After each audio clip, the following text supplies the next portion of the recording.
ನಮಸ್ಕಾರ ಎಲ್ಲರಿಗೂ, welcome back to my channel. ಇವತ್ತು ತುಂಬ ದಿನಗಳ ನಂತರ ಒಂದು ಹೊಸ ಕಂಟೆಂಟ್ ಇಟ್ಕೊಂಡು ವಿಡಿಯೋ ಮಾಡ್ಕೊಂಡು ನಿಮ್ಮೆಲ್ಲರ ಮುಂದೆ ಬಂದಿದ್ದೀನಿ. ಅದೇನಪ್ಪ ಅಂತ ಅಂದರೆ, ಒನ್ ಆಫ್ ಮೈ ಕಸಿನ್ ಅವರು ಒಂದು ಹೊಸ ಬಿಸ್ನೆಸ್ ಸ್ಟಾರ್ಟ್ ಮಾಡಿದ್ದಾರೆ. ಅವ್ರ ಹತ್ರ ಇರೋ ಕಲೆಕ್ಷನ್ಸ್ನ ನೋಡಿ ನನಗೆ ತುಂಬ ಇಷ್ಟ ಆಯಿತು. ಅದನ್ನು ನಿಮ್ಮೆಲ್ಲರ ಮುಂದೆ ಹಂಚ್ಕೋಬೇಕು ಅಂತ ಬಂದಿದ್ದೀನಿ. ಹೆಣ್ಮಕ್ಳಿಗೆ, ಎಕ್ಸ್ಪೆಷಲಿ ಹೆಣ್ಮಕ್ಳಿಗೆ ಸ್ವಾವಲಂಬಿಗಳಾಗಬೇಕು ಅನ್ನೋ ಹಠ ಇರುತ್ತೆ. ಹೊರಗಡೆ ಹೋಗಿ ನಾನಾ ಕಾರಣದಿಂದ ದುಡಿಯೋಕ್ಕಾಗದಿದ್ದಾಗ ಮನೆಯಿಂದನೇ ಬಿಸ್ನೆಸ್ ಸ್ಟಾರ್ಟ್ ಮಾಡೋದು ಎಲ್ಲರ ತಲೆನಲ್ಲೂ ಬರುತ್ತೆ. ಹಾಗೆ ನನ್ನ ಕಸಿನ್ ಒಬ್ಬರು ಈ ಬಿಸ್ನೆಸ್ ಕೂಡ ಸ್ಟಾರ್ಟ್ ಮಾಡಿದ್ದಾರೆ. ಅದೇನಪ್ಪ ಅಂದರೆ, ಮನೆಯಿಂದನೇ ಫ್ಯಾಷನ್ ಜ್ಯುವೆಲರೀಸ್ನ ಸೇಲ್ ಮಾಡ್ತಾಯಿದ್ದಾರೆ. ಅವ್ರ ಹತ್ರ ಇರೋ ಕಲೆಕ್ಷನ್ಸ್ ನೋಡಿ ನಂಗೆ ತುಂಬ ಇಷ್ಟ ಆಗಿ ನಾನು ನಿಮಗೆ ಒಂದು ವಿಡಿಯೋ ಮಾಡ್ತೀನಿ.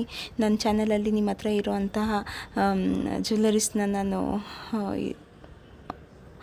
ವಿಡಿಯೋ ಮಾಡ್ತೀನಿ ಅಂತ ಹೇಳಿ ನಾನೇ ಈ ವಿಡಿಯೋ ಮಾಡ್ತಾಯಿದ್ದೀನಿ. ತುಂಬ ಇಷ್ಟ ಆಗಿ ಅವ್ರ ಹತ್ರ ತುಂಬ ಚೆನ್ನಾಗಿರೋ ಜ್ಯುವೆಲರೀಸ್ ಇದೆ. ಹಾಗೆ ರೇಟ್ ಕೂಡ ಮೆನ್ಷನ್ ಮಾಡಿದೆ. ಹಾಗೆ ಅವರು ಏನಂತಾರೆ, ಫ್ರೀ ಶಿಪ್ಪಿಂಗ್ 300 ಮೇಲೆ ಆರ್ಡ್ರ್ ಮಾಡಿದಂಥವರಿಗೆಲ್ಲ ಫ್ರೀ ಶಿಪ್ಪಿಂಗ್ನ ಆಲ್ ಓವರ್ ಕರ್ನಾಟಕ ಮಾಡ್ತಾಯಿದ್ದಾರೆ.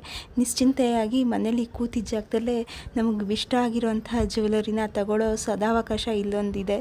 ಅದನ್ನು ಉಪಯೋಗಿಸ್ಕೊಳ್ಳೋಣ ಅಂತ ಹೇಳ್ತಾ ಈ ವಿಡಿಯೋ ನಿಮ್ಮೆಲ್ಲರಿಗೂ ಇಷ್ಟ ಆಗಿದೆ ಅಂತ ಭಾವಿಸ್ತೀನಿ. ಇಷ್ಟ ಆದರೆ ನನ್ನ ಕಸಿನ್ಗೆ ನೀವು ಕೂಡ ಸಪೋರ್ಟ್ ಮಾಡ್ತೀರಾ ಅಂತ ನಾನು ತಿಳ್ಕೊಂಡು ಇಲ್ಲಿ ನಂಬರ್ ಕೊಟ್ಟಿದ್ದೀನಿ. ಆ ನಂಬರಲ್ಲಿ ವಾಟ್ಸಪ್ ಮೂಲಕ ಸ್ಕ್ರೀನ್ಶಾಟ್ ತೆಗೆದು ನಿಮ್ಗೆ ಏನು ಇಷ್ಟ ಆಗಿದೆ ಜ್ಯುವೆಲರಿ ಅದನ್ನು ಆರ್ಡ್ರ್ ಮಾಡ್ಕೋಬೋದು. Thank you for watching. Next ವಿಡಿಯೋದಲ್ಲಿ ಇನ್ನೂ ಹೊಸ ಕಲೆಕ್ಷನ್ ಜೊತೆ ಸಿಗ್ತೀನಿ ಅಂತ ಹೇಳ್ತಾ ಈ ವಿಡಿಯೋನ ಇಲ್ಲಿಗೆ ಮುಗಿಸ್ತಾ ಇದ್ದೀನಿ. Thank you.